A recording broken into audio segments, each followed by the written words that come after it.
నమస్తే, welcome to 929 TV. నేను ప్రియాంక. అర్ధరాత్రి ఓ కారు డ్రైవర్కు ఇద్దరు యువతులు లిఫ్ట్ అడగటం, మానవత్వంతో వారిని కారులో ఎక్కించుకున్న డ్రైవర్కు కొద్దిసేపటికే ఊహించని పరిస్థితి ఎదురవుతుంది. మహారాష్ట్రలోని కళ్యాణ్ ప్రాంతంలోని గోవింద్వాడి బైపాస్ రోడ్లో ఈ ఘటన జరిగినట్లు తెలుస్తోంది. బాధిత డ్రైవర్ సచిన్ షెన్కే ప్రకారం ఆయన దివా నుంచి ప్రయాణికులను వదిలి తిరిగి వస్తుండగా బైపాస్ దగ్గర ఇద్దరు యువతులు కారు ఆపి లిఫ్ట్ అడిగారు. రాత్రి సమయం కావడంతో ఇబ్బందిలో ఉన్నారని భావించిన సచిన్ వారిని ఎక్కించుకున్నారు. అయితే కారు కొంత దూరం వెళ్లిన తర్వాత అసలు సమస్య మొదలైందని ఆయన చెబుతున్నారు.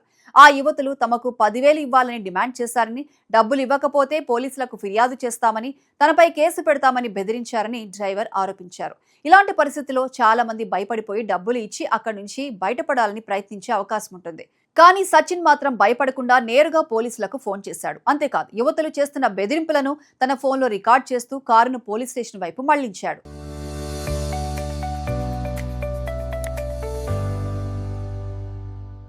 ప్రయత్నం చేసినట్లు కథనాలు చెబుతున్నాయి. డ్రైవర్ కారు వేగాన్ని తగ్గించిన సమయంలో వారు కారు నుంచి దూకి అక్కడి నుంచి పారిపోయారు.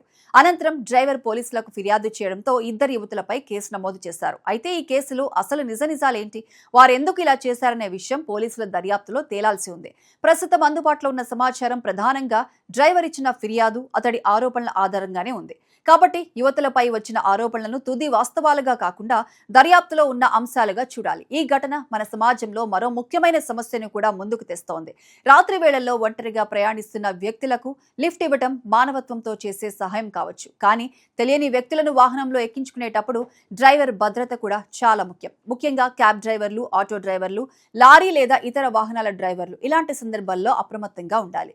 వీలైనంత వరకు ప్రయాణికుల వివరాలు, గమ్యస్థానం, ప్రయాణ పరిస్థితులను నమోదు చేసుకోవడం, అనుమానం కలిగితే సురక్షితమైన ప్రదేశంలో వాహనం ఆపటం మంచిది. అలాగే మరో కోణం కూడా ఉంది. ఎవరైనా మహిళపై తప్పుడు ఆరోపణలు చేస్తారని భయపడి సహాయం చేయకుండా ఉండటం కూడా సమాజానికి మంచిది కాదు. అవసరంలో ఉన్న వారికి సహాయం చేయాలనే భావనను మనం కోల్పోకూడదు. కానీ సహాయం చేసేటప్పుడు భద్రతా జాగ్రత్తలు పాటించడం కూడా అవసరం.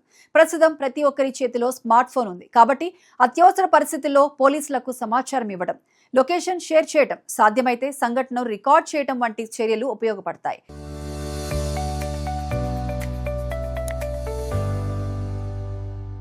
ఇలాంటి చర్యలు కేవలం బాధితుడిని ఆర్థికంగా ఇబ్బంది పెట్టడమే కాదు, నిజంగా వేధింపులకు గురవుతున్న మహిళలపై, ఫిర్యాదులపై కూడా అనుమానాలు పెంచే ప్రమాదం ఉంటుంది. అందుకే ఇలాంటి కేసుల్లో పోలీసులు ఆరోపణలు మాత్రమే కాకుండా వీడియోలు, కాల్ రికార్డులు, సీసీటీవీ ఫుటేజ్, ఇతర ఆధారాలను పరిశీలించి నిజాలను నిర్ధారించడం చాలా ముఖ్యం. మొత్తంగా చూస్తే కళ్యాణ్లో జరిగిన ఈ ఘటనను కేవలం లిఫ్ట్ అడిగిన యువతులు డ్రైవర్ను మోసం చేశారు అనే కోణంలో మాత్రమే చూడకూడదు. రాత్రి వేళల్లో ప్రయాణించే వారి భద్రత, అపరిచితులకు సహాయం చేసేటప్పుడు తీసుకోవాల్సిన జాగ్రత్తలు, తప్పుడు కేసుల పేరుతో బెదిరింపులు నిజంగా జరిగాయా లేదా అనే అంశాలన్నీ ఇందులో ఉన్నాయి.